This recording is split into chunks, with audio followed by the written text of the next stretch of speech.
Bonjour, c'est Claire-Lise, en ce mois d'octobre. Voilà, en ce mois d'octobre, nous allons nous enfoncer toujours un peu plus chaque jour dans l'automne et vers l'hiver. Et finalement, ce mois d'octobre est la transition entre septembre et novembre. C'est un mois de transition qui va intégrer la femme du soleil couchant.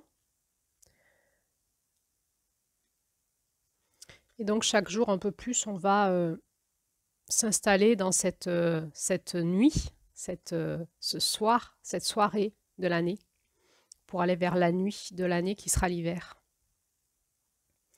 Alors, si vous tombez par hasard sur cet audio, on est sur un podcast que l'on suit depuis janvier, qui étudie chaque mois de l'année en lien avec des contes amérindiens et tout un enseignement énergétique. Donc, je fais référence à des notions que nous avons vues les mois d'avant. Donc, c'est un processus qui est suivi et pour le comprendre, il faut le suivre. Donc cet audio s'adresse aux personnes qui suivent ce processus depuis quelques mois.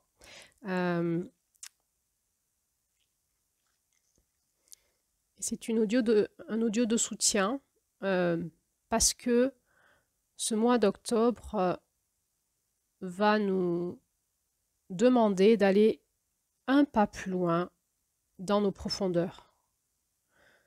Donc je rappelle, les énergies du féminin sont des énergies d'introspection, de retour à soi, de retour à la maison, de retour dans son intériorité. Et il y a tout un mouvement énergétique de cette lumière noire qui vient générer tout un siphon intérieur, un mouvement de rétraction à l'intérieur de soi. Et ce mouvement de la lumière noire va être de plus en plus intense jusqu'en décembre et janvier. Janvier étant le mois de transition où la lumière noire va commencer à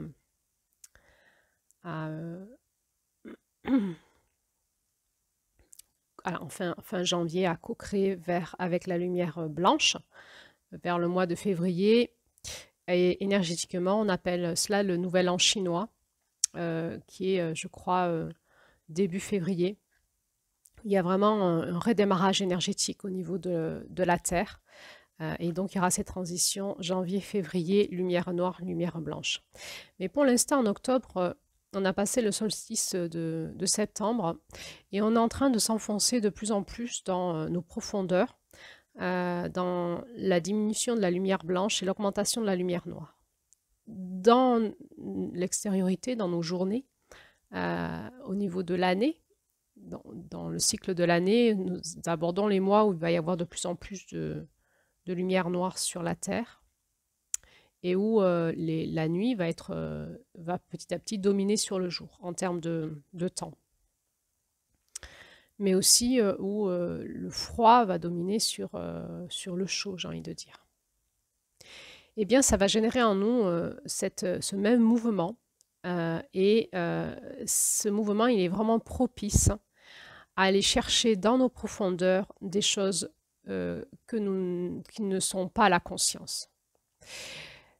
Ce mouvement, il nous invite au ralentissement et vraiment à aller connecter à l'intérieur de nous très, très, très profondément des paramètres, des notions, ce qu'on appelle dans ce conte, le conte de la tisseuse, les secrets cachés du cœur.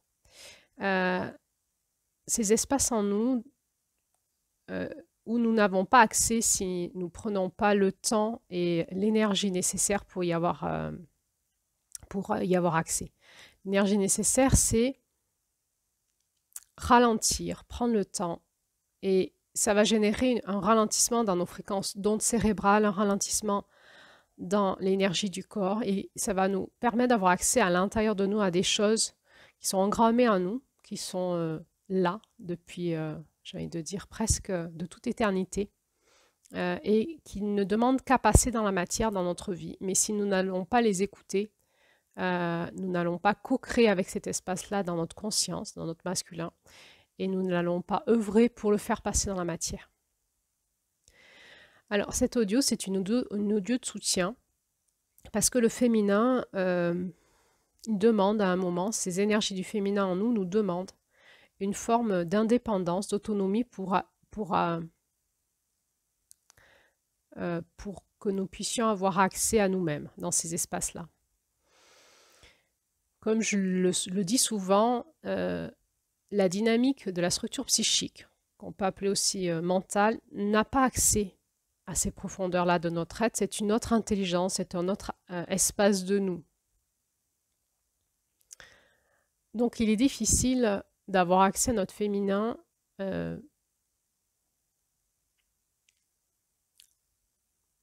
par des enseignements. C'est pas possible, même. Qu'est-ce qui fait qu'on a accès à notre féminin? C'est en activant en nous cette intelligence qui est une intelligence symbolique, qui est un petit peu l'intelligence, pour comparer un petit peu, pour essayer de vous faire comprendre ce que c'est l'intelligence des rêves. Donc, pour avoir accès à notre féminin, eh bien, on peut faire de la créativité, on peut danser, on peut créer des objets, on peut dessiner, on peut faire de la cuisine, on peut raconter des contes. Les contes, hein, c'est l'art hein, de faire passer un enseignement de manière imagée. On peut aller contacter ses émotions et puis on peut faire ce qu'on appelle les régressions de conscience. Aller dans les profondeurs de notre corps, de notre cœur, de notre conscience pour aller récupérer de l'information à l'intérieur de nos cellules, dans notre cœur profond et finalement dans cet espace spirituel que dans cet enseignement on appelle Oranda.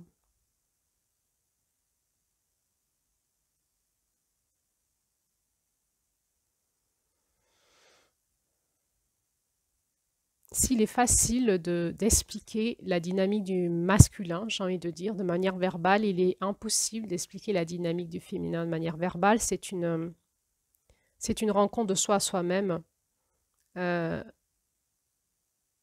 le langage propre de notre féminin.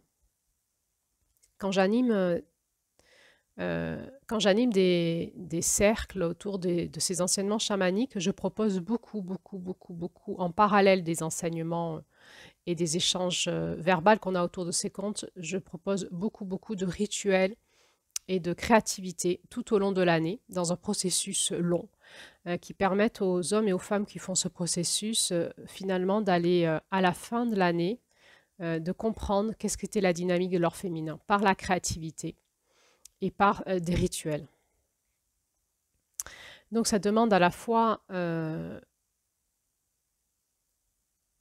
de provoquer des processus dans le suivi au long terme, puisqu'on voit bien que la dynamique du féminin, c'est quelque chose qui est suivi et qui a une intelligence de spirale, de cercle, et qu'il n'y a rien qui s'arrête. Il n'y a pas de...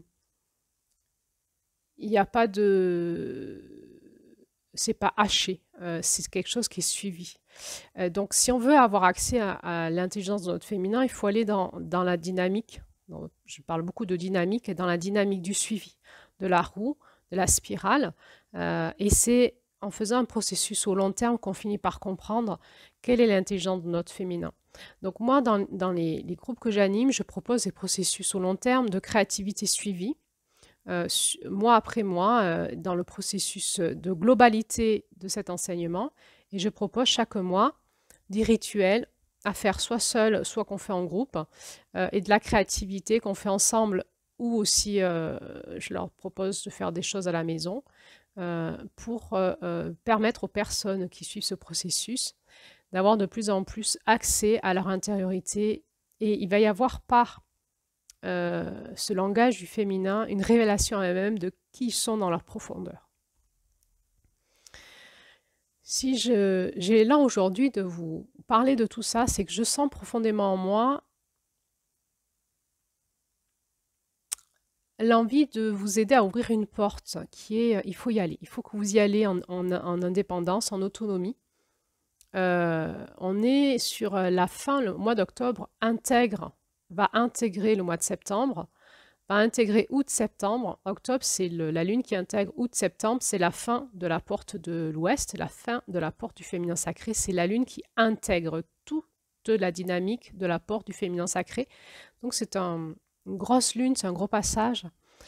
Et si vous avez suivi le processus petit à petit, vous avez les capacités aujourd'hui à votre mesure d'aller plus loin dans l'intégration de votre féminin et de vous ouvrir encore plus à cette dimension d'intégration du féminin en vous-même pour aller comprendre quelque chose qui est du lien de la création de la vie.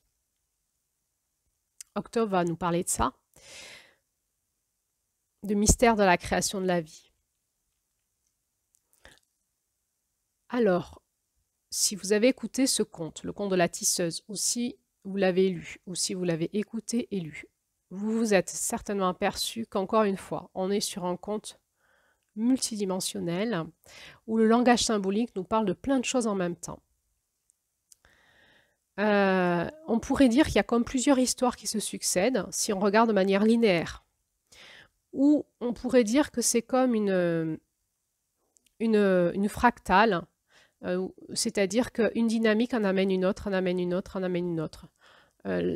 La fractale, c'est un petit peu comme la dynamique d'un arbre, où il y a un tronc, puis des branches, puis des sous-branches, puis encore des sous-branches. Une dynamique en amène une autre. On peut le regarder comme ça.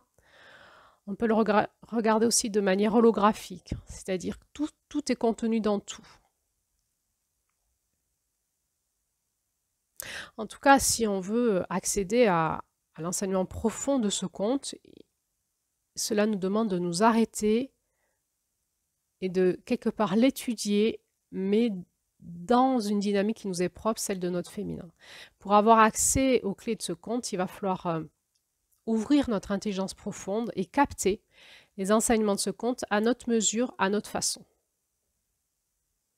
C'est pour ça que dans cet audio, j'ai encore envie de vous inviter à prendre le temps, si vous le souhaitez bien sûr, si vous souhaitez avoir accès à quelque chose à l'intérieur de vous, de mystérieux, mais de très important pour vous, qu'on pourrait nommer ici les graines de votre féminin, les secrets cachés dans votre cœur.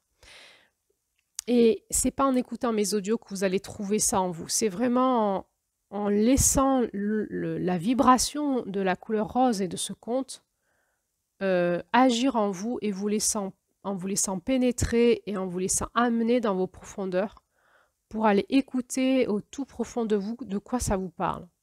Alors moi je vous propose à votre mesure, comme cela vous inspire dans votre créativité, d'étudier ce conte. La première chose à faire, c'est peut-être peut-être voir les différentes dynamiques du conte. Il y en a beaucoup, il y en a plusieurs, hein. Et puis d'aller les étudier une par une. De quoi ça vous parle? Qu'est-ce que ça vous fait écho en vous? Dans votre vie à vous, dans votre vie intime, personnelle, dans votre dynamique familiale et dans votre relation avec la Terre et le cosmos, dans votre spiritualité. Et puis, vous pourrez aussi les étudier, chaque dynamique, à votre façon, avec la créativité qui est la vôtre. Vous pouvez danser chaque dynamique, vous pouvez la chanter, vous pouvez en faire un mandala. Pour chaque dynamique, créer un mandala. Et donc un mandala, c'est un cercle rond dans lequel on va créer des ondes de forme. Et chaque dynamique peut être créer un mandala par la créativité, par les couleurs et les formes que vous allez poser. Vous pouvez aussi découper des images ou imprimer des images sur Internet et faire des mandalas avec du découpage. Et par cette créativité, commencez à sentir de quoi parle ce conte de vous-même. Vous pouvez en faire travailler avec de la pâte à modeler, avec de l'argile. Vous pouvez méditer sur chaque partie. Vous pouvez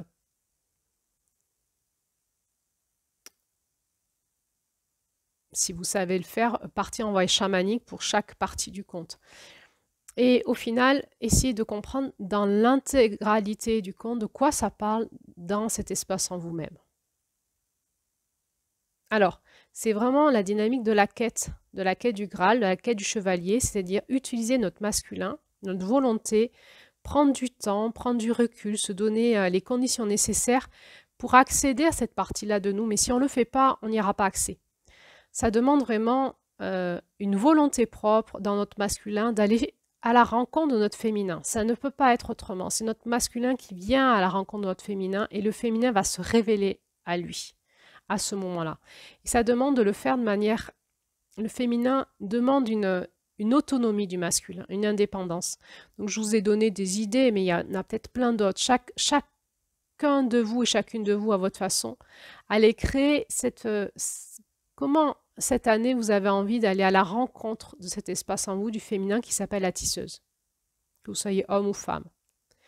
Voilà. Et puis aux alentours de la pleine lune, je vais faire les audios classique autour de mon analyse de la roue et des énergies qui semblent se dégager de ces comptes de ce mois d'octobre et puis des blessures et de l'ombre du féminin.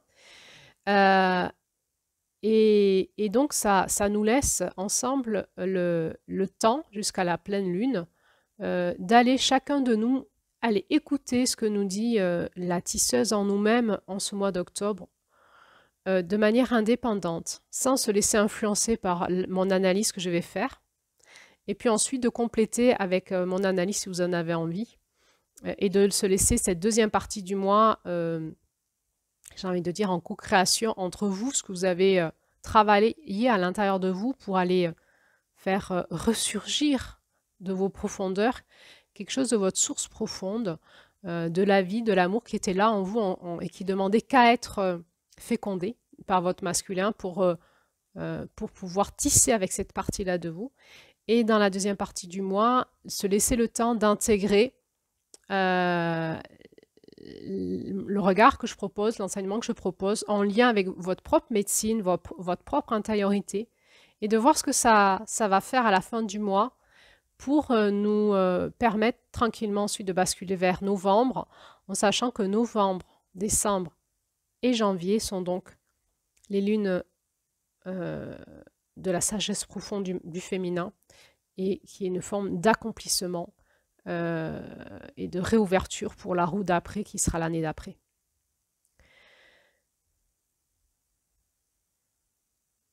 La clé pour avoir accès à la dynamique d'octobre, c'est vraiment l'ouverture de notre vulnérable. L'ouverture de notre cœur, tous les enseignements de septembre, août, septembre, et on y va. On va plus loin encore en octobre.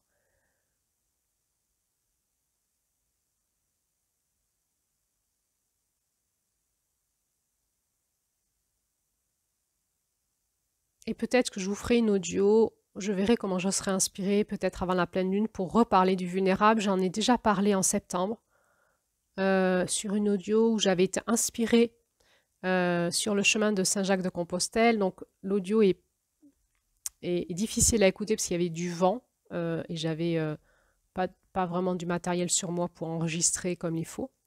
Mais elle avait cette... elle a cet audio, cette particularité que c'était quelque chose qui était très fort là, à ce moment-là, en connexion aussi avec le chemin de Saint-Jacques-de-Compostelle que j'étais en train de faire et l'appel d'un endroit particulier où je m'étais posée sur un lieu où il y avait une vue d'ensemble, où j'étais un peu en hauteur, au pied d'une croix blanche et je voyais en bas un paysage français avec un village et son église et son cimetière. Il y avait quelque chose de très particulier à ce moment-là qui s'était passé pour moi, avec l'appel pressant de faire cet audio sur le vulnérable. Alors je vous invite à la réécouter ou à l'écouter si vous ne l'avez pas fait, et je vous en ferai encore une autre, je pense, prochainement. Comment on fait pour ouvrir cette clé de septembre et s'enfoncer dans notre partie vulnérable à l'intérieur de notre cœur. et je viens de vous dire comment on fait, il y a quand même quelque chose qui est de l'ordre du faire, hein. Toujours cette dynamique d'alliance du masculin et du féminin. C'est le masculin qui vient rencontrer le féminin et le féminin se révèle à lui. Donc nous avons à la fois quelque chose à faire pour aller découvrir notre être. Et il y a des passages à trouver en nous qui sont excessivement gardés, gardiennés, il y a des gardiens, parce que c'est les espaces en nous de la vie. Et le féminin est excessivement protégé par nous et par toute une dynamique de gardiens ou de gardiennes, parce que c'est l'espace de la vie. Donc c'est un espace excessivement protégé, car s'il était atteint, la vie s'arrêterait. Alors, comment on fait pour ouvrir la porte de notre cœur, rentrer dans notre vulnérable et à l'intérieur de cet espace, aller trouver la vie, l'amour et non pas les blessures? C'est la question. Parce que souvent, quand on ouvre notre cœur, notre vulnérable, on peut tomber et tourner en rond dans les blessures de notre cœur, de notre âme, de notre être, sans jamais arriver à dépasser ça pour aller chercher derrière la blessure l'information source, qui est l'information de notre féminin sacré.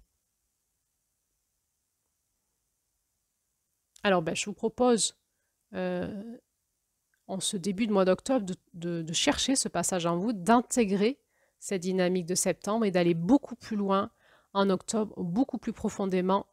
En principe, en octobre, on a dépassé la blessure que septembre a redynamisé et on va vraiment chercher dans l'espace, à l'intérieur de nous, ces espaces de vie et d'amour qui ne demandent qu'à co-créer avec notre masculin pour le futur, pour incarner, intégrer et diffuser autour de nous ce dont on est porteur en termes de vie et d'amour. Alors, je vous dis bon passage en octobre et aussi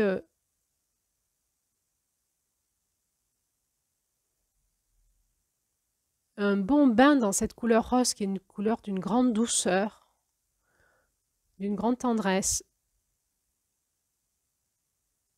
Et je vous souhaite et je nous souhaite de sentir en nous l'intensité qu'il y a entre la douceur, la tendresse, la vie et l'amour, et le besoin qu'a notre masculin d'être impeccable, rectiligne, aligné pour pouvoir aller dans ces espaces de vie et d'amour où il y a la paix, la tendresse et la douceur, sans le fracasser, sans l'abîmer, sans l'offrir aux coyotes, sans l'offrir aux vampires. Ça demande tout un travail de dextérité, d'énergie intérieure entre cette impeccabilité qu'on va avoir avec nous-mêmes, cette veillée à, cette écoute profonde de comprendre où sont nos scénarios, comment notre blessure agit, où sont nos scénarios de vie, de relationnel, comment on va faire pour dépasser tout ça, pour vraiment avoir accès dans cette couleur rose, dans cette tendresse, dans cette intensité de la tendresse, de la douceur, de l'amour et de la paix en nous, retrouver cette dynamique profonde de vie et d'amour qui amène une sécurité intérieure et avec notre écosystème incroyable. Alors, je vous souhaite un bon chemin, chacun et chacune, et on se retrouve prochainement pour, en tout cas aux alentours de la pleine lune, les audios classiques, et si je suis inspirée avant, une ou deux audios, peut-être si je ressens l'appel ou pas, ou sinon on se retrouve aux alentours de la pleine lune. Et donc à bientôt.